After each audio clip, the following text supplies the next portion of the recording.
I would eat tart tatans and drink Chateau Neuf de Pas and sometimes a glass of rose sitting in the garden in the afternoon. And if it wouldn't hurt too much, I'd like to have just one cigarette every day, or even one every other day with an espresso in the cafe. One of the cafes, and then I drive out to the hospital where Van Gogh spent that year painting the cypresses and the olive trees. And you think he was crazy and pathetic. What a tragedy, how he suffered. But you know, he turned out 130 paintings, or 140 paintings, or like 143 paintings. Like, he turned out a painting every 2.5 days for a year. That's where he turned out the Starry Night. I don't even mention the olive grove or the field with the red poppies. And that's what I would do. I would be a painter. If I could even just hold a brush right. If I just had enough talent to dip a brush into some paint and slather it on the canvas, because that's a perfect life.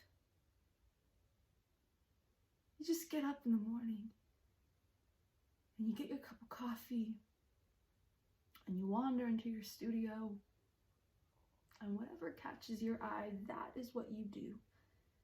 You think, oh, that painting that I was working on yesterday, I could use a little splash of red up there near the top.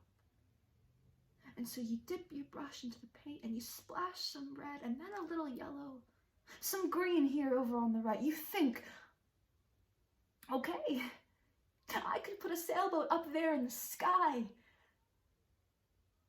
And then you have another sip of your coffee.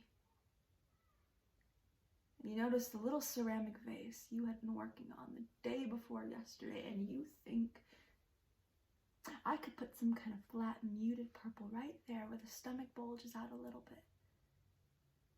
And then you see that drawing that fell on the floor off that table down near the other end of your studio, and you go to pick it up. And you just can't resist doing a little something to it. Adding a little picnic table to the landscape. And by the time you finish that, you find yourself down on the other end of the studio near the door, out onto the terrace. So you go out onto that terrace and sit in the little table that overlooks the vineyards, because by then, it's time for lunch. And your husband brings you a sandwich, and maybe a little glass of Baume de Venise. And after lunch, you make love for the rest of the afternoon. That's the life I have in mind.